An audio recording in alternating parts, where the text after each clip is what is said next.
एक बहुत बड़ा सवाल है कि ये लड़की क्या करती है इनकी, जो पौने 10 बजे घर आती है। और आपने न्यूज़ रीडिंग करी, आप ऑल इंडिया रेडियो में भी थे, आपने इतना सारा काम किया, तो मैम आप वहाँ पर पूछा करती थी सवाल।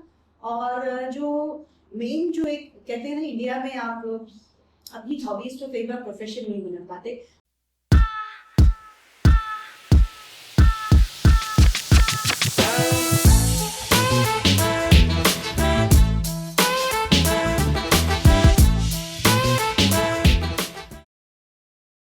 नमस्कार दोस्तों, आपका स्वागत है बियॉन्ड क्लासरूम के एपिसोड नंबर 3। एक ऐसी जगह जहां किताबों की सीमाओं से परे जाकर ज़िंदगी के मायने समझे भी जाते हैं और समझाए भी जाते हैं। मैं हूं आपका होस्ट अर्जुन देव अरोड़ा। एक आवाज़ जो सिर्फ सवाल ही नहीं उठाती है, बल्कि उन सवालों के जवाब भी आप तक पहुंच जाती है जो अक्सर आमतौर पर गायब हो जाते हैं, कहीं ना कहीं खो जाते हैं।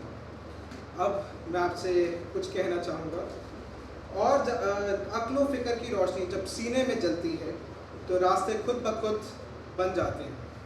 इन जब लाजवाल हो तो हर कदम मंजिल का पैगाम हो जाता है। मगर दोस्तों, सिर्फ अल्फाज बोल देना कोई बुरी बात तो नहीं है, आसान बात नहीं है। इन्हें अपनी ज़िंदगी में उतारना भी एक बहुत बड़ा कदम होता है, और यही शायद मज़ा भी आता है। फ़लसफ़ा यानी फ़िलॉसफ़ी हर शख्स समझ नहीं पाता, और इसी फ़लसफ़े और फ़िलॉसफ़ी को समझने के लिए हमारे यहाँ पर एक शख्सियत आई है।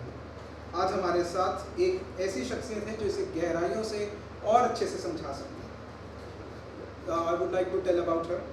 Over 23 years of university teaching experience, 29 research publications, more than 54,000 reads, and 97 citations. Professional soft skill trainer, former All India Radio announcer for 13 years, and former Doordarshan newsreader for 5 years. And currently serving as the professor at Maharshi Dayanand University, Rohtak, holding positions such as director, career counseling, and placement center. Additional director, Center for Life Skills and Soft Skills, and program coordinator, Center for Distance and Online Education.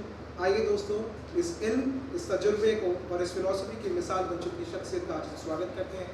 नमस्ते Divya ma'am, कैसे हैं आप? I'm fine. आप कैसे हैं? बिल्कुल ma'am, बहुत। It's wonderful to see you here on this podcast. अच्छा। और जिस तरह से आप अभी बात कर रहे थे और आपने एक शेर पढ़ा, तो मुझे लगा कि अब ये जो यंग जनरेशन है, the reins are in your hands. You're doing a wonderful job, और आप इसी तरह से आगे बढ़ो। मैम, ये आपका पहला पॉडकास्ट है, कह दियो, मतलब इट्स लाइक एन इंटरव्यू। आपने कई सारे दिए होंगे, you do have an experience of more than 2 decades. 20 दशक माने कितने साल, 20 से 30 साल के बीच में, और आपने न्यूज़ रीडिंग करी, आप ऑल इंडिया रेडियो में भी थे, आपने इतना सारा काम किया।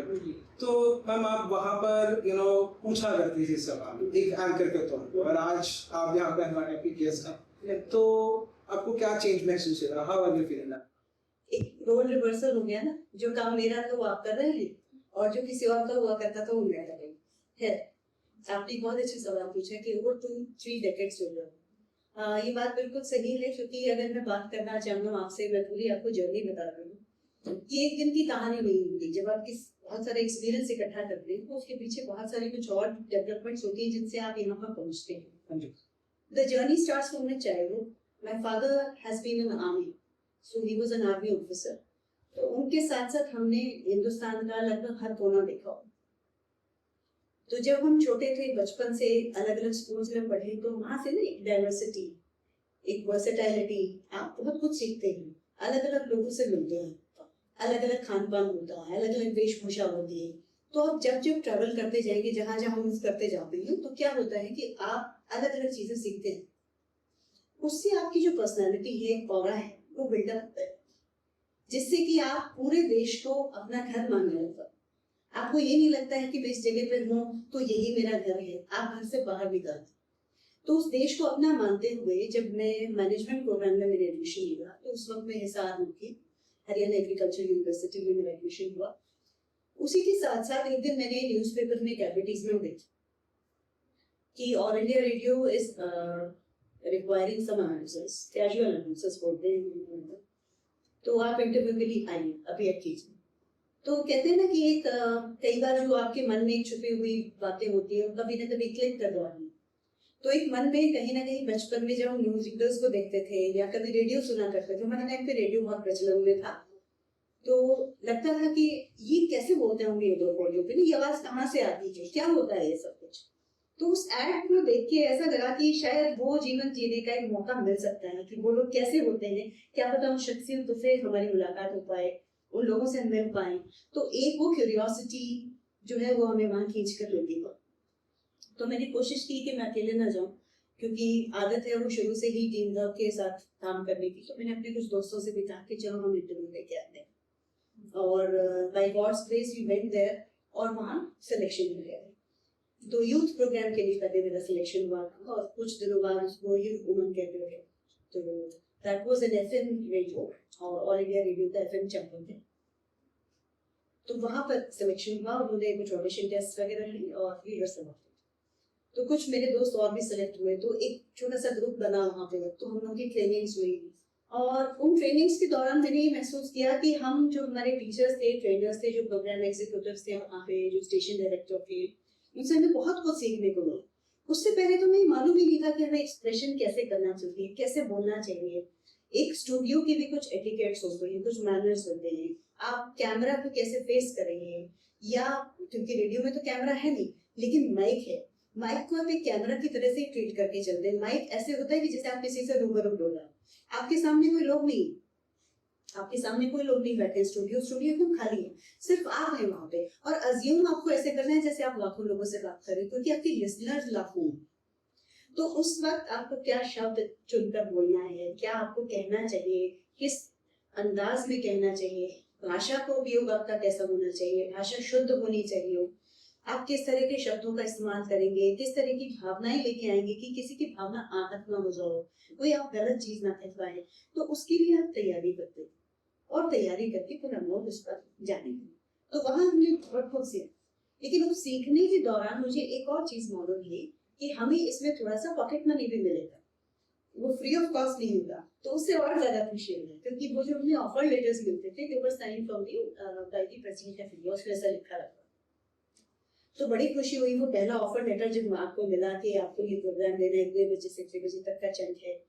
तो घर गए बड़ी खुशी कि देखिए आज मुझे पहला ऑफर लेटर मिला है। So my father, my mother, they felt so happy कि एक बच्चे ने इनिशिएटिव लिया है और वो अपने आप अपने पैसे कमाना चाहता है। तो मेरे फादर ने बहुत अच्छी बात कही कि I always thank you for that, कि बेटा जो अपनी लाइफ में जितना जल्दी अर्न करने होता है वो उतना इंडिपेंडेंट, उसमें उतना ज्यादा कॉन्फिडेंस है। बात पैसे की नहीं होती है, लेकिन उस पैसे से आप अपना कॉन्फिडेंस खोलकर कि हाँ ये मेरी पॉकेट मनी है और आप शान से जिए फिर लगे। तो the earlier you start in life the better it is. तो मैंने वो जर्नी 19 साल की उम्र में स्टार्टेड और वो जर्नी ट्रांसफॉर्म होते होते लंबा सफर चलता रहा। पर रेडियो के बाद फिर हम दूरदर्शन भी गए। तो ये जो ट्रांजिशन जो आपने कहा, ये जो डेकेड्स जो हमने ट्रैवल किए चले हम, तो वो रेडियो से फिर दूरदर्शन में हम लोग पहुंचे, क्योंकि दूरदर्शन केंद्र तब उस शहर में नया खुला था। इसी तरह से जिस तरह से आकाशवाणी के लिए उन्होंने आमंत्रण किया था न्यूज़पेपर में, ऐसी ही ऐड आई थी कि न्यूज रीडर भी चाहिए।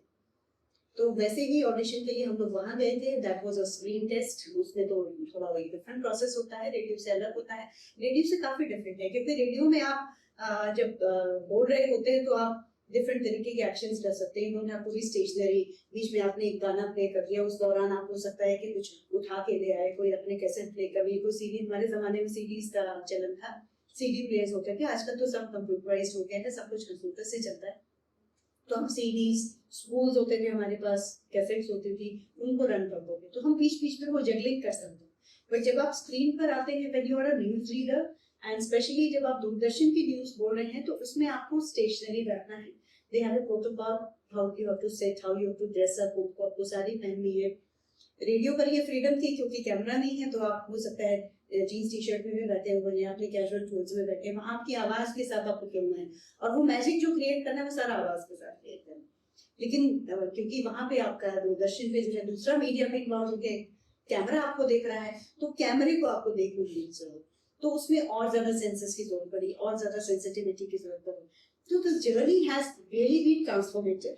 और ये रहा है एक हॉबी की तरह से, एक पैशन की तरह से, साइड बाय साइड चलता रहा। और जो मेन जो एक कहते हैं ना, इंडिया में आप अपनी हॉबीज को कई बार प्रोफेशन नहीं बना पाते आजकल। हालांकि आप जैसी यंग जनरेशन को देख के मुझे लगता है कि उनकी न्यू एजुकेशन पॉलिसी में जो है इसमें अगर हम देखेंगे कि बच्चों को अलग अलग एक्सपेरिमेंट्स करने का भी मौका मिलेगा, तो ये एक्सपेरिमेंट हम लोग अपने समय पर ज्यादा नहीं कर पाते। मैंने तो एक बहुत बोल्ड स्टेप किया। मुझे ऐसा लगता है कि उस वक्त जो भी इस तरह से मीडिया में जा रही थी, एक छोटे शहर से हम लोग जैसे बिलोंग करते थे, पर अगर आप इस तरह के एक्सपेरिमेंट्स करते हैं तो बहुत सारे लोग वेलकम नहीं करते उसको। तो वो चाहते हैं कि आप एक स्टेबल जॉब की तरफ जाएं। पेरेंट्स का भी ये रहता है कि भाई कोई स्टेबल जॉब आप कीजिए। तो कहीं ना कहीं जो है फिर वो मुझे पुश किया उसने कि मुझे टीचिंग में एंटर करना चाहिए। So I enter into teaching. So that has been the journey of today. Ma'am, आपकी ये सारी जर्नी ऑल इंडिया रेडियो की जो जश्न से 1900s से है। India has always been a patriarchal society. अच्छा, जब हम पॉलिटिक्स में देखते हैं तो सुषमा स्वराज और स्मृति ईरानी और बहुत ही कम नाम सामने आते हैं जिन्होंने खुद अपनी बलबूते पे एक बहुत बड़ा पद हासिल। जी जी। आपको कभी ऐसा फील हुआ कि सोसाइटी ने कभी आपको खींचने की कोशिश करी या आपको कभी कोई ऐसी तकलीफ है? क्योंकि आपके पिताजी तो काफी सपोर्टिव हैं। जी बिल्कुल, मेरे पिताजी भी और मेरी माताजी। मुझे ऐसा लगता है कि आई एम वेरी लकी कि मैं एक ऐसे घर में पैदा हुई जहाँ प्रोग्रेसिव थिंकिंग थी, जहाँ फादर ने वो पेट्रियार्कल सिस्टम को नहीं फॉलो किया। उन्होंने, मैं बड़ी बेटी हूँ, मेरे एक छोटे भाई है, तो उन्होंने मुझे शायद बेटे के समान ही, बल्कि शायद कभी कभी मुझे ऐसा लगता था शायद बेटे से ज्यादा भी उन्होंने मुझे प्यार दिया। और इसी वजह से शायद, और ये मैं आपको एक बहुत गहरी बात बताऊंगी आज, कि एक बेटी का जो कॉन्फिडेंस है वो उसके फादर से फ्लो करता है। अगर बेटी आपको किसी घर में कॉन्फिडेंट दिख रही है, आपको लग रहा है कि वो लड़की आगे जा रही है, उसमें बहुत बड़ा एक रोल उसके फादर का रहता है, और साथ में माँ का। तो नहीं, माँ तो सभी को ही सपोर्ट करती है, पर अगर खासतौर से जब बेटी अगर कॉन्फिडेंट है, उसमें बहुत बड़ा रोल उसके फादर का। तो मैं बहुत किस्मत वाली थी कि मेरे फादर, मेरे पेरेंट्स जो है वो बहुत सपोर्टिव रहे हैं। यहाँ तक कि मेरे ब्रदर ने भी मुझे बहुत सपोर्ट किया। हालांकि मुझसे 2 ही साल छोटे हैं, पर कभी कभी ऐसा लगता था शायद मुझसे बड़े भी हैं। तो इन सब लोगों ने मुझे सपोर्ट किया। जब फैमिली की सपोर्ट आपको होती है तो आपका सफर बहुत मुश्किल नहीं होता। उसका कारण ये है कि बाहर की जितनी भी बाधाएं आती है, ऐसा नहीं है कि सोसाइटी ने बाधाएं नहीं पैदा की, कदम कदम तक रही है और अलग अलग रूप में की है। और बहुत जगह पे हमें जो चैलेंजेस फेस करने पड़ते हैं, बाधाएं एक्चुअली नहीं कहेंगे, हम लोग चैलेंजेस कहेंगे, क्योंकि हमें आदत है कि एक पेट्रियार्कल सोसाइटी में लोग आपको वैसे देखना चाहते हैं। कई बार, जैसे एक छोटा सा एग्जांपल देती हूँ, जैसे मैंने रेडियो में काम करना शुरू किया तो हमारी ड्यूटी जो है वो 9:15 बजे खत्म होती थी रात। तो 9:15 बजे यदि आप स्टूडियो से निकलेंगे तो घर तक पहुंचते पहुंचते, हालांकि छोटा शहर है तो फिर भी आधा घंटा लग जाता। तो आप 9:45 बजे अगर घर पहुंचते हैं तो एक बहुत बड़ा सवाल है कि ये लड़की क्या करती है इनकी, जो 9:45 बजे घर आती है। और ये बात कर रही हूँ मैं 1999 की। आप सोच सकते हैं कि अड़ोस पड़ोस के लोग जो हैं वो कैसा महसूस करते होंगे कि 1999 में एक लड़की जो है 10 बजे काम करके घर से आ रही है, पता नहीं ऐसे कौन सा काम करती है, कौन सी जगह पे काम कर रही है ऐसा। तो उन लोगों के जो सवाल थे, उनके जवाब जो है वो दिख जाते थे जब आपके पेरेंट्स आपकी सपोर्ट नहीं करते कि हाँ हमें पता है हमारी बेटी क्या काम करती है, तो आपको वो सवाल फेस नहीं करने पड़े। वो सवाल उन्होंने अपने आप ही निगेट कर दिए। लेकिन कुछ सवाल ऐसे आते रहे, जैसे एक और क्वेश्चन मैं आपको बताऊंगी कि क्या ये थोड़े से पैसे के लिए तुम इधर उधर भागते घूमते रहते हो, कोई अच्छी नौकरी देखो, ये क्या नौकरी है, वैसे भी लड़कियां बेटा ये मीडिया वीडिया जो है ना ज्यादा लंबा तो कहाँ चलता है, तुम कोई टीचिंग वीचिंग करो, वो स्कूल की नौकरी पकड़ लो, कुछ ऐसा कर लो। तो ये क्वेश्चंस आते रहे, बहुत बार आते रहे। और जब आप आउटगोइंग होते हैं, थोड़ी आपकी पर्सनालिटी ऐसी होती है कि आप सबसे खुल के बात कर लेते हो, तो ये भी एक चैलेंज होता है कि ये लड़की तो बहुत आराम से सबसे बात कर लेती है, अरे जेंट्स भी होते हैं, लड़के भी हैं, और सबसे ऐसा हंस के बात कर रहे हो, ये भी एक चैलेंजेस आते हैं आपके सामने। लेकिन मुझे लगता है कि आपकी एजुकेशन का, आपके बैकग्राउंड का, आपकी फैमिली की सपोर्ट का बहुत फर्क पड़ता है, और आप उन चैलेंजेस को जो है ना दरकिनार करते जाते हो और आगे बढ़ते जाते हो। और कहीं ना कहीं शायद उस जर्नी के दौरान मैंने ये भी महसूस किया कि somebody has to do it। किसी को कभी ना कभी तो ये ग्लास फीलिंग जो है वो तोड़नी ही पड़ेगी, ये स्टीरियोटाइप्स कभी ना कभी तो टूटेंगे। और वो बड़ा चैलेंजिंग होता है कि ये नहीं कि मैं ही हूँ अकेले तोड़ने वाली, दुनिया में बहुत सारी ऐसी फीमेल्स हैं जिन्होंने बहुत अच्छा काम किया है, जिन्होंने बहुत बार इस ग्लास फीलिंग को जो है तोड़ा भी है, इन स्टीरियोटाइप्स को तोड़ा है और आगे निकले हैं। तो मुझे लगा शायद मैं भी उनमें से एक बन जाऊं, तो मुझे अच्छा लगेगा कि मैं अपने समाज में एक नई अवेकनिंग के तौर पे कि एक छोटे शहर में रह के भी आप इस तरह की अपॉर्चुनिटीज को अवेल कर सकते हो, उन चैलेंजेस को ओवरकम करके आगे आ सकते हो। तो वो कोशिश मेरी थी, कहीं ना कहीं बैक ऑफ माइंड में चल रही थी। ये नहीं है कि मैं कोई फेमिनिज्म स्प्रेड कर रही थी या मैं कोई ऐसा झंडा लेके चल रही थी कि भी मुझे जो पता नहीं क्या साबित करके दिखाना, नहीं। मुझे ये था कि जो मुझे अच्छा लगता है, जो मेरा मन कह रहा है, जिससे मेरा मन पुलकित है, खुश हूँ और मैं खिल रही हूँ उस काम को करके, जिस काम को करके मेरे चेहरे पर मुस्कान आती है, मेरी आत्मा खुश होती है, वो काम मैं करूँ, उसमें क्या बुरा है। तो इस तरह के फीलिंग्स को लेके, इस तरह की भावनाओं को लेके, इस तरह की बातों को लेके मैं आगे चली। और मैं वाकई शुक्रगुजार हूँ कि मेरे जो टीचर्स रहे हैं उन्होंने भी मुझे बहुत सपोर्ट किया है। मैनेजमेंट जब मैं कर रही थी, MBA का प्रोग्राम था, तो जो हमारे टीचर्स थे, जब उनको मालूम हुआ कि भाई इस तरह से, तो दे यूज्ड टू से कि ठीक है आज तुम्हारा प्रोग्राम है बेटा, कोई बात नहीं, तुम ना ज्वाइन करो, ठीक है आज की क्लास हम कल कॉम्पनसेट कर देंगे। कभी कभी होता था महीने में एक आधी बार, क्योंकि ड्यूटीज हमारी 2 3 4 ही लगा होती थी महीने में, तो किसी दिन ऐसा होता था। वो सपोर्टिव रोल भी था उनका, और टीचर्स भी बड़ा खुश होते थे कि हमने तुम्हारा प्रोग्राम सुना, बड़ा अच्छा था बेटा। तो पेरेंट्स सुनते थे, फिर धीरे धीरे क्या है आपके अड़ोस पड़ोस के लोग भी सुनने लगे। तो जब कभी मैं शाम को घर आती तो कई बार पड़ोस में से भी कोई निकल के आता, बेटे आज मैंने आपका प्रोग्राम सुना, बड़ा अच्छा प्रोग्राम। तो मुझे लगा वो ट्रांजिशन आने लगा। Over a period of time लोग महसूस करने लगे और ये पूछने भी लगे मुझसे कि बेटे हमारे बच्चे भी जा सकते हैं वहाँ पे, कैसे होता है वहाँ पे कैसे जाना होता है। तो ये एक बहुत बड़ा चेंज जो है मुझे लगता है कि कॉलोनी में, मोहल्ले में जब आप जहाँ रहते हो वहाँ आने लगता है। उस सोसाइटी का स्टीरियोटाइप होगा एंड स्टिग्मा होगा जो बहुत कष्टों से था। इसके अलावा मैम आप कई सारी मैरिड वुमेन्स के लिए भी इंस्पिरेशन बनी कि देखिए marriage isn't just a stop, it's not an and. Yes, मैंने आगे भी काम किया और मैं करूंगी टिल द वेरी एंड काम है। यस मैम आपने बताया इतना सब कुछ आपने अचीव किया and it might be it is possible just because of your father and education. Ma'am आपने बताया कि आपकी और इंडिया रेडियो की जगह काफी अच्छी है, आपने कई सारी चीजें देखी जिन्होंने आपको एक्साइट किया, पता लगा कि इनको ऐसे भी होता है। मैम आपकी एजुकेशन जर्नी भी इतनी ही आसान थी या उसमें कहानी थोड़ी अलग थी? मतलब ऐसे बिल्कुल आइडियल चाइल्ड की तरह जैसे हम देखते हैं ईशान नंद किशोर अवस्थी का जो लेकर जाता है वो ऑलराउंडर, जी जी, तो आपकी ऑलराउंडर थी या देयर वाज सम आपका थोड़ा सा? हाँ, यहाँ पे मैं आपको एक बात बताना चाहूंगी कि जब आप थोड़ा सा टैलेंट आप पे कहीं ना कहीं से भगवान दे देते हैं ना, तो बड़ा मुश्किल हो जाता है उसको मैनेज कर, क्योंकि आपके लिए रास्ते बहुत सारे। जैसे थोड़ा बहुत मैं पढ़ाई में ठीक थी, थोड़ा बहुत स्पोर्ट्स में भी ठीक थी, और थोड़ा बहुत मैं इस तरह से गा भी होती थी कभी कभार, जैसे थोड़ा बहुत गुनगुना लिया, कहीं स्कूल के कॉम्पिटिशन में पार्टिसिपेट किया तो गाना गा लिया, वहां तक प्राइज आ गया। तो जब बहुत सारी ओपनिंग्स होती है, बहुत सारी फील्ड्स खुल जाती है, तो जब मैं स्कूल में थी तो मेरे सामने ये चैलेंजेस थे कि कौन सी फील्ड को मुझे अल्टीमेटली चुनना चाहिए, क्या करूं। क्योंकि स्कूल में थोड़ा नौटी भी कही, क्योंकि जो थोड़ा सा इंटेलिजेंट बच्चा हो शरारती भी होता है, कुछ शरारते भी थे।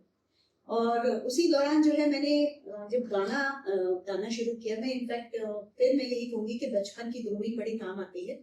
मैं 4-5 साल की थी तब मेरी मदर ने ये आइडेंटिफाई किया पहली बार कि ये गाती है, और हमारे स्कूल की तरफ से ही जो है इस तरह से ऑल इंडिया रेडियो की एक टीम आई होती, तो उन्होंने कहा कि आप जो है कोई गाना गाकर सुनिए। तो इस तरह से पहली बार जो है मेरा जो मैं कह सकते हैं कि जो मैंने पहली बार फेस किया रेडियो की टीम को, उस उम्र में कर लिया, वो स्कूल की वजह से हुआ। उसके बाद एक मेरे फादर के रेजिमेंट में एक प्रोग्राम था जिसमें छोटे छोटे बच्चों को अलग अलग रोल्स करने के लिए दे दिया। कोई कहते हैं आप ड्रेस पहन के, फैंसी ड्रेस कॉम्पिटिशन, कोई ड्रेसेस पहन के आ रहा है तो कुछ कर रहा हो, तो उसी में एक सिंगिंग कॉम्पिटिशन भी था, तो मैंने वहाँ गाना गाया। और गाना भी आप यकीन नहीं करेंगे कि आजकल के बच्चे तो शायद समझ भी ना पाए उस गहनता को। गाना था दिल के अरमा आंसुओं में बह गए। अब एक 5 साल का बच्चा दिल के अरमा आंसुओं में बह गए गा रहा है, उसके उस गाने को समझने के लिए आपको थोड़ी गहराई चाहिए। तो वो गाना कहीं याद करके मुझे मेरे पेरेंट्स ने सिखा दिया कि ये गा लेना आप, चलो ठीक है, मैंने वहां गाया। वो गाना रिकॉर्ड हुआ और वो गाना उस उम्र में ऑल इंडिया रेडियो से बजा कि 5 साल का 6 साल की छोटी सी बच्ची है जो स्टेज पर खड़ी हुई। मुझे अभी भी वो फोटोग्राफ हमारे घर में अभी भी लगी हुई है कि उसमें मैं बिल्कुल अटेंशन में खड़ी हुई हूँ, ऐसे कि कहीं गलती से मेरी गर्दन ना हिल जाए, और अगर मैं हिल गई तो शायद वो ठीक नहीं होना है। और ऐसे करके मैंने उस गाने को गाया है। और लेकिन वो गाना इतना अच्छा था कि वो रेडियो पे बजा, और उस वक्त फिर जो है ना मेरे पेरेंट्स को ये रियलाइज हुआ कि शायद ये गाना भी गा सकती है, तो उन्होंने हल्का सा मुझे ट्रेनिंग भी डेवलप करनी दी। और जोधपुर राजस्थान में एक जगह है, वहाँ हम लोग पोस्टर थे मेरे फादर, तो वहाँ से मैंने थोड़ी सी इसकी शिक्षा भी ली संगीत की गुरु जी से, और बहुत अच्छा मतलब एक वहाँ पे मेरा बेस बना। तो शायद कहीं ना कहीं जो एक्सपोजर है अलग अलग फील्ड्स का जो मुझे मिला, कि स्पोर्ट्स में भी मैं जैसे बैडमिंटन खेला करती हूँ, तो वो एक एक्सपोजर रहा। और क्योंकि फौज में मेरे फादर थे तो वहाँ हमें और ज्यादा एक्सपोजर मिला, जैसे कई बार हॉर्स राइडिंग के लिए भी हो गए, घुड़सवारी के लिए, तो छोटे बच्चे नॉर्मली घबरा जाते हैं कि घोड़े तो बैठने में चलना, तो हमें वो उस तरह की ट्रेनिंग भी वहां से मिली। तो ये जो ओवरऑल एनवायरनमेंट है जो आपको मिला बचपन से, वो बचपन जो आपका कैसा गुजरता है, आप कैसे स्कूल में रही, और ज्यादातर हम लोग एक लेवल तक मैं कॉन्वेंट स्कूल्स में पढ़ी, और कॉन्वेंट स्कूल्स में एक एडवांटेज रहा मुझे कि वहाँ पे आपकी ग्रूमिंग बहुत अच्छी होती है, और क्योंकि आप etiquettes, manners, love, togetherness, team work, ये सब वैल्यूज आप वहाँ पे बहुत सीखते हैं। और उसके बाद फिर हम लोग जो है केंद्रीय विद्यालय से पढ़े, तो फौजी के बच्चे हैं तो केंद्रीय विद्यालय तो मस्ट है, क्योंकि ट्रांसफर बहुत होते हैं तो बार बार एडमिशन का चक्कर नहीं रहता है, ट्रांसफर सर्टिफिकेट से आपका एडमिशन हो जाता है। तो हम लोग केंद्रीय विद्यालय में पढ़े। केंद्रीय विद्यालय में ये एडवांटेज है कि कभी साउथ साइड के बच्चे आपके साथ पढ़ रहे हैं, कभी ईस्ट के बच्चे आ गए, कभी नॉर्थ के आ गए, कभी वेस्ट के आ गए, तो आप सेंट्रल इंडिया से आ रहे हैं, आप बहुत सारे लोगों से इंटरेक्ट कर रहे हैं, तो हर जगह के लोग आपको मिल रहे हैं। तो that diversity of students with whom you are studying, जिनके साथ आप रहते हो, सारा दिन पढ़ रहे हो, खेल रहे हो, तो उन लोगों से बहुत कुछ आपको सीखने को मिलता है, कि because that is a diverse audience, आपके पास बहुत सारी तरह के बच्चे होंगे। तो वहाँ हम लोग बहुत सीखते थे, किसी से कोई चीज सीखी, किसी से सीखा कि मेमोरी एंड कंसंट्रेशन कैसे बढ़ानी, कोई अपनी टेक्निक लेके आया, तो अलग अलग लोगों से इंटरेक्शन हुआ, तो ये हमें इसने मुझे हेल्प किया। कई बार लोग कहते थे कि आप ना बार बार ट्रांसफर हो जाते हो, तो बच्चे तो आपके डिस्टर्ब नहीं रहते हैं, एक जगह दोस्त बनाते हो, फिर वहां से आपके बैग, फिर बॉक्स उठाओ, फिर चल पड़ो, बॉक्सिंग पैक करते रह गए तो सब। पर जब अब मैं देखती हूँ पीछे पलट के, उस वक्त हमें वो जर्नी अच्छी नहीं लगती थी, लगता था दोस्तों से बिछड़ने हैं, रोने भी लग जाते थे, बहुत बार इमोशनल हो जाते थे, बहुत बार अपनी सहेलियों से बिछड़ के अच्छा नहीं लगता था। लेकिन अब जब मैं पीछे मुड़ के देखती हूँ तो मुझे लगता है कि शायद वो एक बार जीवन दोबारा मिल जाए तो कितना मजा आए। इसी का सहेली की आपको याद आती, कोई आपको बहुत सारा हाँ, मेरी बहुत सारी सहेलियां थी, और बचपन की सहेलियां मुझे याद आती हैं। एक मेरी खास सहेली थी निवेदिता, जो मुझे आज भी याद है, और एक और मेरी बहुत प्यारी सहेली थी मधुस्मिता, जो मुझे याद आती है। अब नहीं है, क्योंकि हम बहुत छोटे थे, और उन दिनों में ये फेसबुक और ये सब नहीं था, और अभी भी मैं खैर फेसबुक पे तो नहीं हूँ, तो कभी कभी लगता है कि शायद मुझे फेसबुक पे आना चाहिए, शायद मेरी वो सहेलियां मुझे मिल जाए। इस माध्यम से हम जरूर बताना चाहेंगे। हाँ बिल्कुल हो सकता है, अगर आप दोनों देख रही हैं तो प्लीज नाम आपको याद करेंगे, जरूर आएंगे। मैम आपने अपना पैशन फॉलो किया, आपने एज एन टीचर भी काम किया, as an All India Radio the presenter इस इंडिया का। हम अपने इस जर्नी में जाऊँ कुछ आपको बता दी मेरे संग अब आउट ऑफ यू, तो आपको लगा कि कहीं खो गए। यहाँ पे मैं एक बात कहती हूँ कि जब जर्नी होती है तो उसमें पाना खोना तो जरूरी रहता है। कहीं ना कहीं जब शादी होती है आपकी, तो आपके पार्टनर की आपसे एक्सपेक्टेशंस होती है उनसे, तो वो एक्सपेक्टेशंस, हालांकि मेरे हस्बैंड भी बहुत सपोर्टिव रहे, तो उन्होंने मुझे हर जगह पर सपोर्ट किया। जैसे अगर मैं चाहती थी कि भाई मुझे रेडियो में ड्यूटी करने जाना, तो ही यूज्ड टू सपोर्ट, या मुझे दूरदर्शन में जाना है तो ही यूज्ड टू सपोर्ट। और जब मैंने टीचिंग में कदम रखा तो मैं अपने हस्बैंड को इस चीज के लिए थैंक यू कहना चाहूंगी कि जहां जहां पे मेरे को जॉब मिली वो मेरे साथ मूव किए, इससे उनकी डेडिकेशन देखती है। क्योंकि कई बार लोग ये कहते हैं कि नहीं मेरा तो यहाँ परिवार है, मेरा तो यहाँ घर है, मैं मूव नहीं करूंगा तुम्हारी नौकरी के साथ, लेकिन उनकी जॉब ऐसी है कि वो अफोर्ड कर सकते थे मूव करना, लेकिन उन्होंने अफोर्ड करना एक अलग बात होती है कि आप जा सकते हैं और जाना चाहते हैं, ये दो बातें हैं। तो उन्होंने कभी भी मुझसे ये नहीं कहा कि तुम वहां मत जाओ या ये मत करो, नहीं तो मैं ये नहीं करूंगा वो नहीं करूंगा, उन्होंने मुझे हमेशा सपोर्ट किया। और जहां जहां पे मेरे जैसे अब मैं यहाँ एमडीयू में आई जॉब करने को, वो तो रोहतक में शिफ्ट करा, तो उन्होंने ये कहा कि ठीक है हमें एक परिवार की तरह से रहना है, तो रोहतक तो रोहतक से, तो इस तरह से उन्होंने मुझे सपोर्ट किया। तो चैलेंजेस दूसरी तरीके से आए, क्योंकि वो सपोर्ट करते रहे, पर कई बार परिवार की तरफ से चैलेंजेस आए। जैसे खासतौर से एक चैलेंज मैं आपको बताती हूँ, I have a single daughter. So जब आप सिंगल डॉटर की मदर होते हैं तो लोग एक्सपेक्ट करते हैं कि और बच्चे पैदा करो ताकि कम से कम एक लड़का तो हो जाए, बहन भाई होने चाहिए, 2 बच्चे तो होने ही चाहिए। तो वो कुछ सर्कमस्टेंशियल रहा, कुछ कई बार ये होता है कि भाई कुछ सर्कमस्टेंसेस ऐसे होते हैं कि हमने शायद ये सोचा कि one girl child is good enough, और मैं खुश हूँ, मैं इस बात को लेके खुश हूँ कि मेरे पास एक बिटिया है और हमारे घर में लक्ष्मी है, बहुत प्यारी बिटिया भगवान ने दी है और हम चाहेंगे कि वो अपने जीवन में अच्छा करे, और मैं चाहती हूँ कि वो भी इसी तरीके से आगे बढ़े और अपने सपनों को पूरा करे जिस तरह से मैंने अपने सपनों को जिया। चैलेंजेस जरूर आए, छोटे छोटे आए हैं, लेकिन जब आपको सपोर्ट मिलती है, जब आप आगे बढ़ते जाते हैं, और एक सबसे खास बात है, I am a good decision maker, मैं डिसीजंस अच्छे लेगा और वर्क लाइफ बैलेंस कहीं ना कहीं मैनेज कर पाती हूँ। हाँ, हो सकता है कभी कभी ये गिल्ट भी आती है मन में कि ये वाला समय अगर मैंने अपने परिवार को दिया होता तो शायद हम लोग वहां घूमने चले जाते या ये कर लेते, पर आप लोग गिल्ट में ना रहिए। ये मैं सभी फीमेल से खासतौर से ये मैसेज देना चाहूंगी आपके माध्यम से कि कभी ये मत सोचिए कि अरे मैं ये टाइम अपने बच्चे को दे देती, ये टाइम अपने हस्बैंड को दे देती, ये टाइम अपने फादर को दे देती, ये टाइम अपनी मदर को दे देती तो मैं ये कर लेती, वो कर लेती। देखिए, हर इंसान का अपना रोल है आपकी लाइफ में, और जब कभी भी मैं ये सोचती हूँ कि ये टाइम मैंने अपनी बिटिया को दिया तो शायद वो इंडिपेंडेंट नहीं बनती, क्योंकि मैं उसको मुंह में खाना खिला रही होती। अब मैं वर्किंग मदर हूँ तो मैं कुछ काम कर रही हूँ, रेडी हो, वो साथ में बैठी, वो अपने आप खाना खा रही हो, तो शी आल्सो बिकेम इंडिपेंडेंट। वो भी मजबूत बनती, वो अपना काम खुद कर सकते हैं, बड़े इत्मीनान से पढ़ाई कर सकते हैं। She is pursuing her MBBS, तो वो मेहनत से वो भी आगे आ, तो उसने भी पढ़ना सीखा, अपने आप अपना काम करना सीखा। वो हॉस्टल में है तो उसको मालूम है मुझे अपने दिन का रखरखाव कैसे करना है, मुझे छोटा मोटा अपनी कुकिंग करनी है तो कैसे करनी है, क्योंकि वो वर्किंग मदर की बेटी थी। तो उसने ये जान लिया कि ये घंटे मेरी माँ यूनिवर्सिटी में लगाएंगी, इतने घंटे तक मेरी माँ नहीं आएंगी, मुझे ऐसे मैनेज। तो आपके बच्चे भी इंडिपेंडेंट हो जाते हैं, और आपको समाज को जब आप एक जॉब करने निकलते हैं तो आप कट शॉप मत कीजिए। अगर मेरा 5 बजे तक का काम है तो आपके परिवार को ये पता होना चाहिए ये 5 बजे आएगी, और उनको ये समझना हो, क्योंकि आप जब जॉब करते हैं तो आपकी नौकरी को भी आपका तन मन धन चाहिए। आप अपनी जॉब में 100% दीजिए, नहीं देंगे क्योंकि मेरा काम टीचिंग का है, I am a professor now, I am a teacher basically.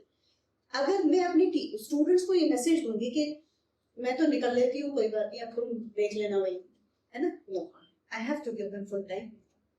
मुझे डेडिकेशन से अपनी जॉब करनी है। नौकरी कोई भी हो, काम कोई भी हो, चाहे छोटा है चाहे बड़ा है, काम कभी छोटा बड़ा पहली बात होता नहीं, कितना पेइंग है कितना नहीं, लेकिन जो काम आपने पकड़ लिया, यदि आपको करना है तो उसको डेडिकेशन से करें, नहीं करना है तो आप घर पे आराम से रहें, become a good housewife, enjoy the comforts of home. लेकिन काम पे निकले हो तो गिल्टी नहीं रहना है, और काम को अच्छे से 23, in fact 25, more than 25 कभी ऐसा मोमेंट हुआ हो आपके स्टूडेंट्स के बीच में जो आपको लगा कि I have taken the best decision in my life in the years? Every day is that moment. Every day is that moment. My job is actually my hobby. और जब आपकी हॉबी आपकी प्रोफेशन बन जाती है, मुझे लगता है जिंदगी में इससे ज्यादा मजेदार कोई काम नहीं है। I enjoy each moment of my work with my students. I love them more. Ma'am, अगर आप आज के स्टूडेंट्स को अपने एपिसोड में कुछ कहना चाहें जो आप कभी काम के चलते, प्रोफेशनलिज्म के चलते मन के काम, as a mother, as a teacher, आप उन्हें क्या कहना चाहिए? और ऐसी एडवाइस मैं उनको वही एडवाइस दूंगी जहाँ से मेरी जर्नी शुरू हुई, कि start early in your life. जितना जल्दी आप इंडिपेंडेंट हो, अपने पेरेंट्स के पैसे को एंजॉय करने के बजाय अपने खुद के कमा के उससे आप अपनी लाइफ को आगे बढ़ाएं, आपको ज्यादा अच्छी होगी। That's it. Thank you so much. Ending में मैम मैं आपके लिए कुछ बोलना चाहता हूँ कि आपने आज हमारे बियॉन्ड क्लासरूम के माध्यम से आपने अपनी फिलॉसफी को बिल्कुल आपने हमें बताया कि actually what exactly is happening in the society. आपने स्टिल स्टडीइंग और उससे भी स्टार्ट, यस, आपने स्टूडेंट्स अपने जॉब के बारे में बताया, आपने तरह तरह की एक्सपीरियंस के बारे में बताया। उस सबके लिए हम धन्यवाद, आपने अपना समय निकाला, आपने सबको ऐसे तारीफ करने का मेरा प्रयास किया। सब जो देख रहे हैं मैम के लिए, हमारे लिए जो हमने इतना सब कुछ किया है, इन सबके लिए लाइक करें, शेयर करें, कमेंट करें। आज के लिए धन्यवाद। अर्जुन देवगन आपका होस्ट, साइमन।